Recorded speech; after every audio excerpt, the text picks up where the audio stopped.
जिहाद्यांची झोप उडाली पाहिजे म्हणून यासाठी तुम्ही गप्प बसून ऐकणं फार गरजेचं आहे.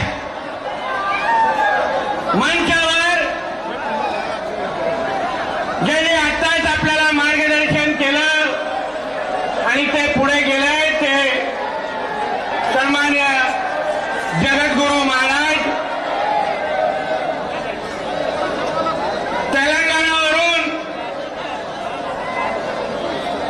जो दिवस रात्र त्या दोन्ही ओवेसांच्या बांबू घालतो. आता त्याला मराठी कळलं का माहित नाही. हो राजाजी मैंने बोला आपका नाम लेते टाइम बोला है कि जो ओवैसी के भाइयों को दिन रात बांबू डालता है तो माझा तेलंगणावरून आलेला हिंदू भाऊ आमदार टी राजा सिंग इथे उपस्थित असलेले सन्माननीय आमचे महाराज, उपस्थित असलेले सर्वच माझे हिंदू बंधू भगिनी आणि माझे सर्व तरुण मित्र, आज आपला पत्रकार दिवस आहे आणि मला पत्रकार नेहमी विचारतात की नितेशजी आपला भारत देश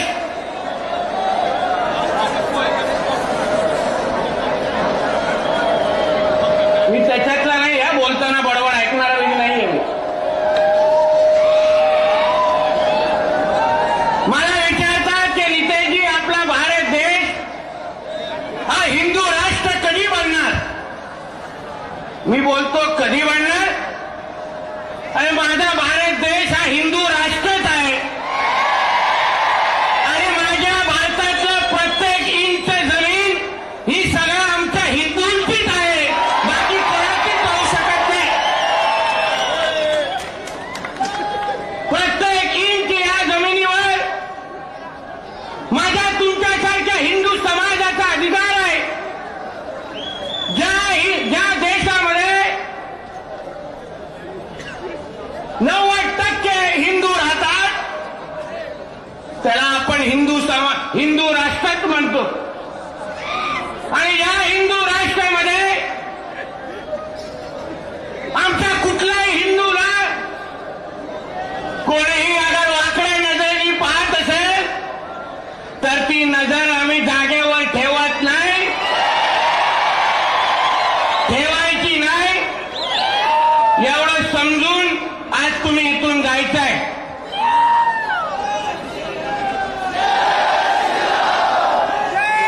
आज तुम्ही विचार करा, एवढे जेव्हा हिंदू जमले आपल्याला उभं राहण्यासाठी रस्ता कमी पडतोय. देशभरातले हिंदू अगर एकत्र येऊन अगर रस्त्यावर आले तर या दाढी कुरवड्यावाल्यांना तुम्ही कधी पत्ते नाही देणार. ते काय मस्ती करतात आमच्याबरोबर. आता मी तिथून चालत येत होतो, माझा एक पत्रकार मित्र येऊन बोलतो बघ आता पेटलेली नाही मागे. माझा एक पत्रकार मित्र मला बोलतो की नितेशजी काहीतरी मागे झालाय हो, चालता चालता जरा बाईक देता का. मला कोण आणा समोर आमच्या, बघून दे कसे दिसतात आणि दिसल्यानंतर परत घरी जातात का हे पाहून दे ना. आज गेलो व बोर्डच्या जमिनीवर आमच्या हिंदू बांधवांवर जो होणारा जो अन्याय आहे त्याला पाहण्यासाठी मी आपल्या इकडे एका भागामध्ये गेलेलो आणि बाहेर निघताना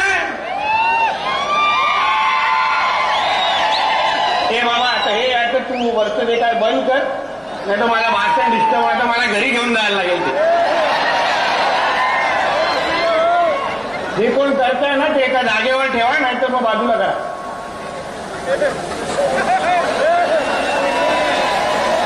काय करायचंय? बंद करायचं? ड्रोन ना अजून काय? ठीक आहे. आणि बाहेर निघताना त्या नगरवरून असे 10-20 ते झाले जिहादी उभे होते.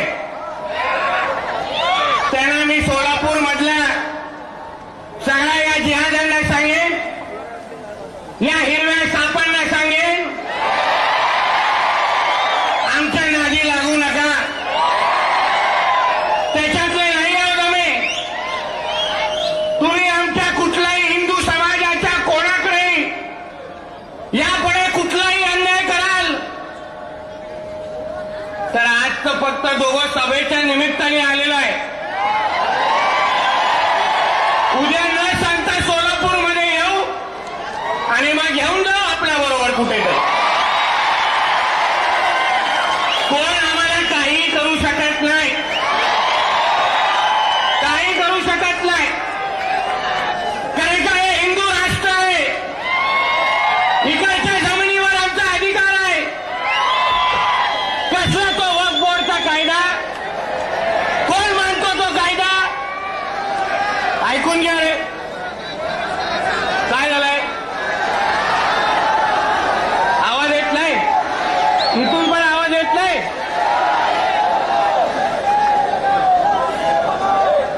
हे थांब रे बाबा, मी सांगीन तेव्हा घ्या. कार्यक्रम अटळ आहे पण सांगीन तेव्हा द्या. वक्फ बोर्डचा कायदा म्हणजे काय समजून घ्या तुम्ही.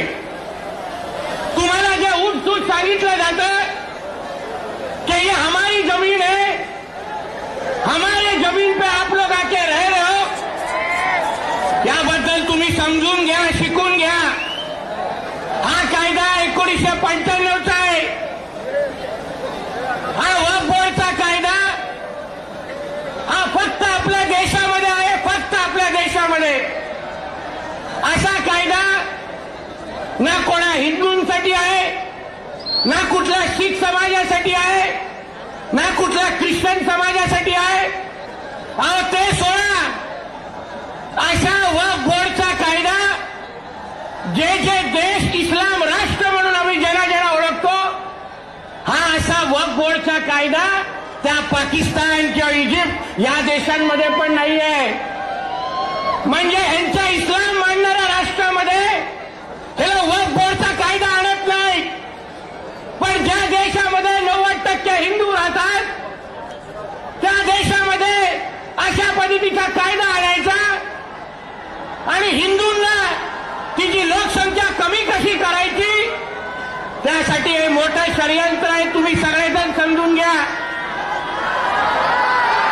अरे काय चाललंय मागे?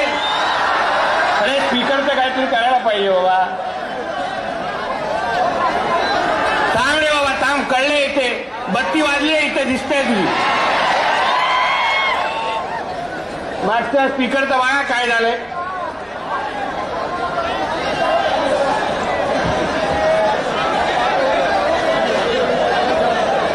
काय अडचण आहे का? तुझंच चालत नाही. अरे आवाज येत नाही का?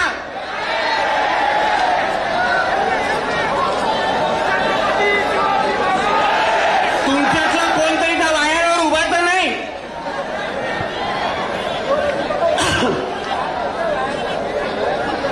कुठले काय? काय करायचं? सुरू ठेवायचं? अरे नंतर व्हिडिओ बघा ना, काय विषय नाही. सगळे काय फिरणार आमचे व्हिडिओ, काय चिंता करू नका. मग हा वक्फ बोर्डचा कायदा हा कुठलाही इस्लाम राष्ट्रामध्ये पण नाही आहे. पण ज्या देशामध्ये 90% हिंदू राहतात त्या देशामध्ये अशा पद्धतीचा वक्फ बोर्डचा कायदा आहे. तुम्हाला आश्चर्य वाटेल. आता बस झालं, नाही येत आवाज, बस करा आता. तुम्हाला आश्चर्य वाटेल की या वक्फ बोर्डला तुम्हाला तुमची कुठलीही जमीन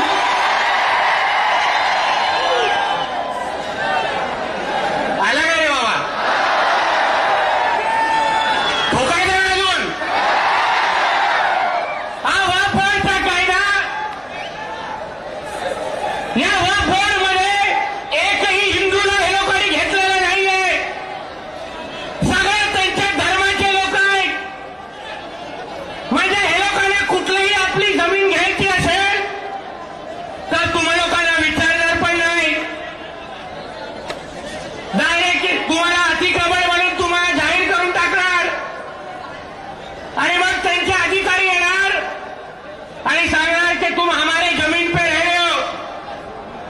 अरे काय चाललंय आपण इथे? कुठे घालताय ती? कुठे वायर कुठे जोडताय? प्रश्न विचारणं पण अवघड झालं. म्हणजे हा कायदा जसा आमच्या महाराजांनी पण उल्लेख केला की आपल्या देशामध्ये, भारत देशामध्ये समजून घ्या शांत पद्धतीने, तुम्हाला जो कायदा रद्द करून हवाय, अहो तो कायदा नेमकं काय ते तरी समजून घ्या. नाहीतर आम्ही बोलतोय उडी मारा म्हणून उडी मारू नका. आपल्यामध्ये आणि त्यांच्यामध्ये फरक आहे. आपल्या देशामध्ये जेवढी जमीन रेल्वे खात्याची नाही आहे, जेवढी जमीन डिफेन्सची नाही आहे, तेवढी जमीन या वक्फ बोर्डनी आपल्या देशामध्ये घेऊन ठेवली आहे. म्हणजे आपल्या भारत देशामध्ये, तुमच्या आणि आमच्या हिंदू राष्ट्रामध्ये सर्वात जास्त जमीन कोणाची, तिसऱ्या क्रमांकाची जमीन कोणाची असेल तर ती वक्फ बोर्डची आहे. आणि हे जमीन घेताना तुम्हाला विचारणार नाही आणि तुमची बळकावताना तुम्हाला विचारणार नाही. म्हणून या विरुद्ध तुम्ही सगळेजण फक्त एक लक्षात घ्या, जिथे जिथे तुमची जमीन वक्फ बोर्ड म्हणून ते लोक मागायला येतील किंवा घ्यायला येतील, आणि हिंदू समाज म्हणून तुम्ही तेव्हा तेव्हा आवाज उचललात, त्यांच्या विरुद्ध उभा राहिलात, तर मी तुम्हाला विश्वास देतो, महाराष्ट्र सरकार आणि केंद्र सरकार हे पूर्ण पद्धतीने तुमच्या मागे उभं आहे. तुम्हाला काही होणार नाही, काही होणार नाही. आपल्या देशामध्ये आणि राज्यामध्ये हिंदुत्व विचाराचं सरकार आहे. आपल्या राज्याचे मुख्यमंत्री हे कडवट हिंदुत्ववादी आहेत. बाळासाहेब ठाकरे साहेबांच्या तालमीमध्ये तयार झालेल्या शिवसेना आहे. अंगावर आले तर शिंगावर घेतात, ही बाळासाहेबांची शिकवण आहे. आपले उपमुख्यमंत्री आदरणीय देवेंद्र फडणवीस साहेब हे गृहमंत्री आहेत आणि एक कडवट हिंदुत्ववादी आहेत. एक लक्षात ठेवा. आज सकाळी पावनगडला कसा कार्यक्रम झाला बघितला ना? हे लोकांची झोप उडे पडेल, उघडे पडेल, साफ करून टाकला मदरसा तिकडून. फक्त तुमची साथ हवी आहे. तुम्ही जागृत राहायला पाहिजे. तुम्हाला पेटवण्यासाठी, तुम्हाला जागवण्यासाठी, तुम्हाला उठ म्हणून बोलण्यासाठी नेहमी या राजा सिंगजीना आणि नितेश राणेला यायची गरज वाचली नाही पाहिजे.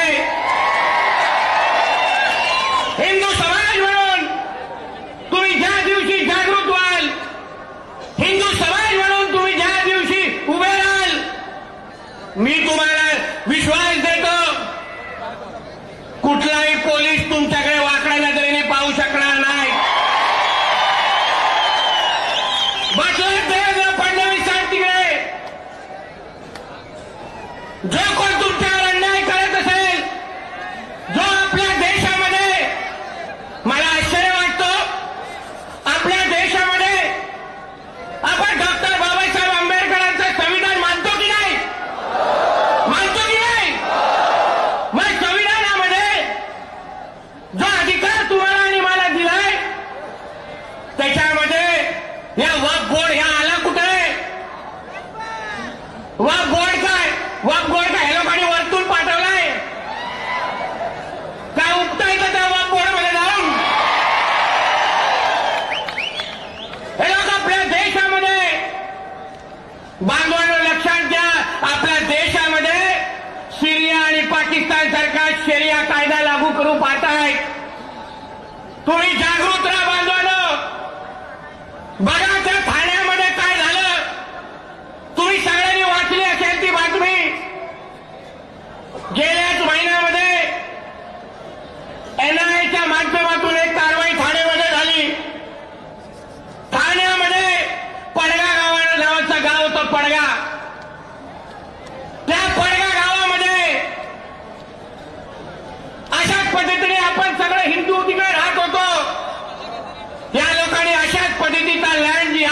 आणि लव जिहाद करून त्या गावातलं आणि आजूबाजूच्या 5 गावांचं हिंदू समाजाला तिथून पळून लावलं, त्यांची घरं सोडायला लावली. त्या गावामध्ये 100% जिहादी राहायला लागले आणि मग त्यांनी त्या पडगा गावाचं नाव बदलून अल शाम ठेवून दिलं. अल शाम म्हणजे गावाचं नावच बदलून टाकलं. तुम्ही अगर जागृत राहिला नाही, तुमचे अगर डोळे योग्य वेळी उघडले नाहीत, तर एक दिवस तुमच्या सोलापूरचं नाव हे सलामपूर ठेवून देतील आणि तुम्ही काही करू शकणार नाही. ठेवायचं का ना तुला? मग तुम्हाला जागृत राहायलाच लागेल. जिथं जिथं अतिक्रमण होत असेल तिथे तिथं नजर ठेवायलाच लागेल. आज सकाळपासून विविध लोकांना भेटतोय, सोलापूरमध्ये फिरतोय. एक गोष्ट मला नक्की कळली आहे की उद्या आता मुंबईला गेल्यानंतर 2 कार्यक्रम माझ्या हाताने वाटत आहेत. एक तर तुमच्या या महापालिका आयुक्ताचा आणि प्रशासनाचा, तो याला सरकारचा नोकर आहे का या जिहाद्यांचा नोकर आहे हे मला अजून कळलेलं नाही. सरकारचा पगार घेतोय, देशामध्ये असलेल्या कोर्टाने, सुप्रीम कोर्ट आणि हायकोर्टाने निकाल दिले आहेत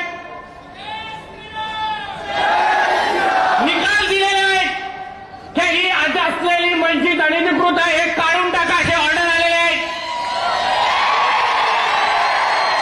आम्ही अधिकृत गोष्टींना हटवा बोलत नाही, अधिकृत गोष्टी हटवत बोलत नाही, पण जे अनधिकृत आहेत, जे चुकीच्या पद्धतीने बांधलेले आहेत, ज्याच्या विरुद्ध कोर्टाचा निकाल आलाय, ते हटवण्यासाठी पण या आयुक्ताला अगर मोहरत बाळायला लागत असेल तर त्याला आता परत त्याच्या घरी पाठवण्याची वेळ आलेली आहे.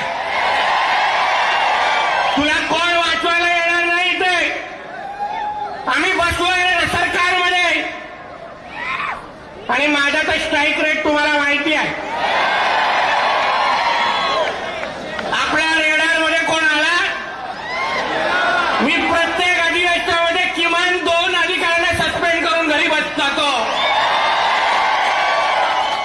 आणि तू अगर हे अतिक्रमण हटवण्यामध्ये तुझ्यामध्ये दम नसेल तर बाकी तू माझ्यावर सोड.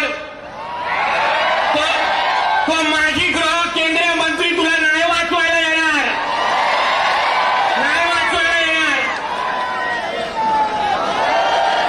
ना त्याचा तो राहुल गांधी परत सत्तेत येत, ना हा सत्तेत येत. आमच्या देशामध्ये आदरणीय नरेंद्र मोदीजींचंच राज्य राहणार. आमच्या देशामध्ये भगवा धारेंचंच राज्य राहणार. आणि कुठल्याही अधिकाऱ्याला अगर आमच्या हिंदूंच्या विरुद्ध काम करायचं असेल तर पाकिस्तानमध्ये बदली मागून घ्या आणि इथून निघून जा. मी तुम्हालाही सांगतो, यापुढे हे लोकांनी अगर कुठलंही आपलं अतिक्रमण हटवलं नाही, नियमामध्ये बसलेलं अतिक्रमण हटवलं नाही, तर एक घोषणा मी तुम्हाला देतोय, लक्षात ठेवा आणि त्याच्यावर काम करा. आणि जी घोषणा अशी आहे, थांब रे बाबा, घोषणा अशी आहे की ह्यांचा आली तर आमचा बजरंग बले, ह्यांचा आली तर आमचा, ह्यांचा आली तर आमचा, ह्यांचा आली तर आमचं. यापुढे कुठेही अगर अतिक्रमण हे लोकांनी हटवलं नाही तर त्याच्या पुढच्या हाकेच्या अंतरावर बजरंग बलीची मूर्ती बसवायची.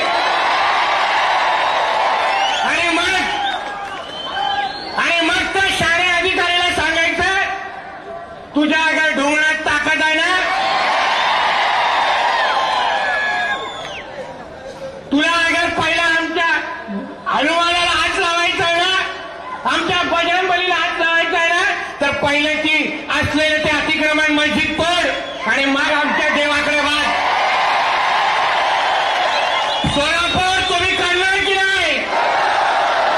त्यांचा अली आणि आमचा कोण?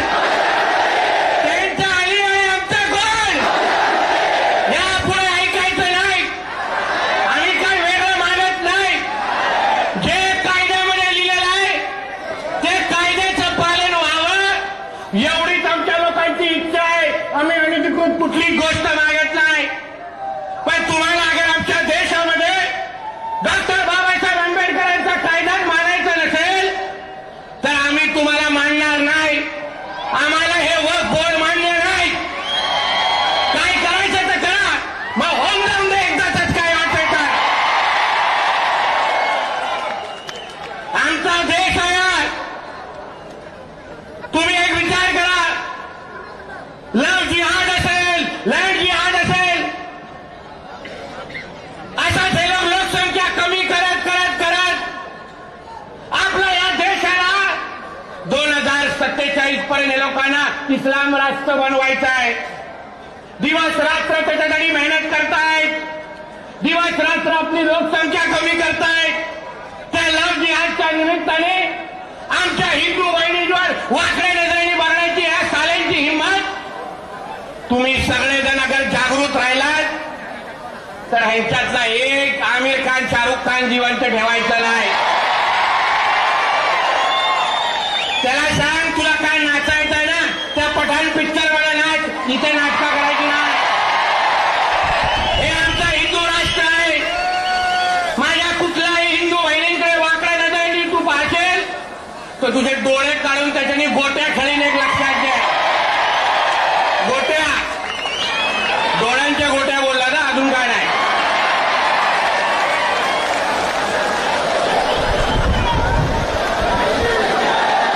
म्हणून बांधवांनो एक लक्षात घ्या तुम्ही. आज जे जे काय चाललंय ना त्याला आजूबाजू बघा. कुठल्या पद्धतीने आपल्याला कमी करण्याचं षडयंत्र आहे. कसा आपला राम प्रभू रामश्रीवर तो सारा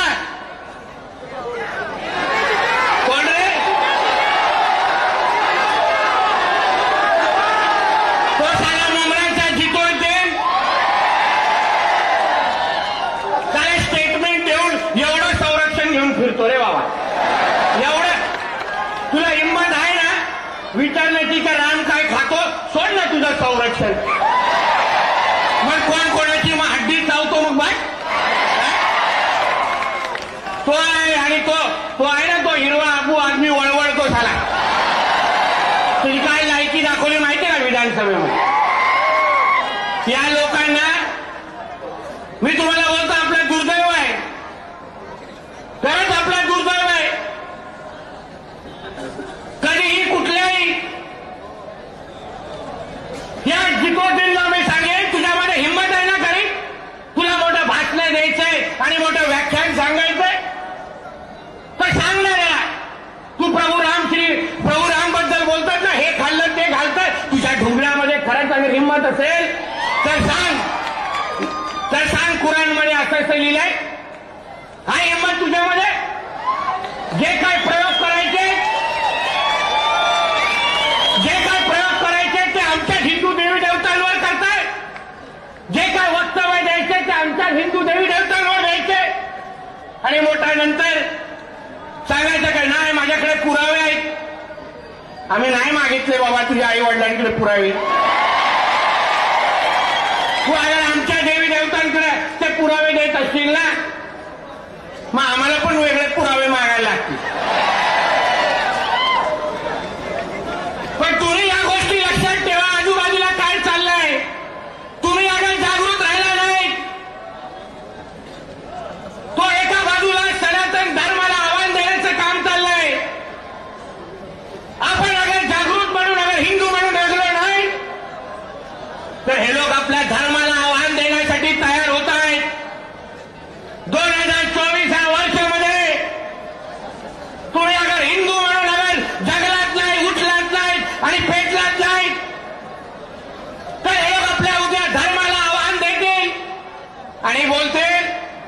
हमको ये देश को इस्लाम राष्ट्र बनाना है, यहाँ हिंदुओं की कोई जगह नहीं.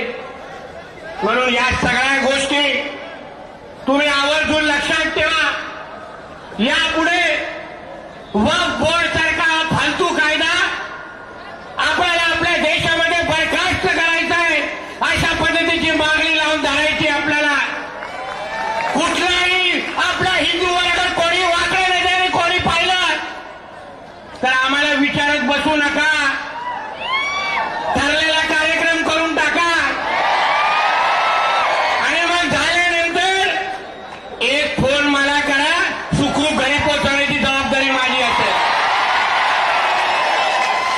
हा व्हिडिओ पाहिजे तर सेव्ह करून ठेवा फोनमध्ये आणि पोलिसांना दाखवा की साहेब हे आता तुम्ही आम्हाला हे काय उद्धव ठाकरेचं सरकार नाही आहे, हे त्या बेबी पेंगुइनचं सरकार नाही आहे, हे त्या दाढी कुरवणाऱ्यांचं सरकार नाही आहे. इथे अगर तुम्ही आमच्या हिंदूंना वाकड्या नजरेने बघाल तर कोणीही इथे स्वस्त बसणार नाही असा इशारा माझ्यातर्फे देऊन टाका. चला तुम्हाला पूर्ण सूट आहे. म्हणून जाता जाता आता अर्धी मॅच आपण जिंकले, दुसरा मॅच आपण ह्याला देऊन टाकू. बरोबर आहे. आणि आपला भाऊ असा आहे की प्रत्येक बॉलवर सिक्सर मारतो. म्हणून यापुढे जे बोललोय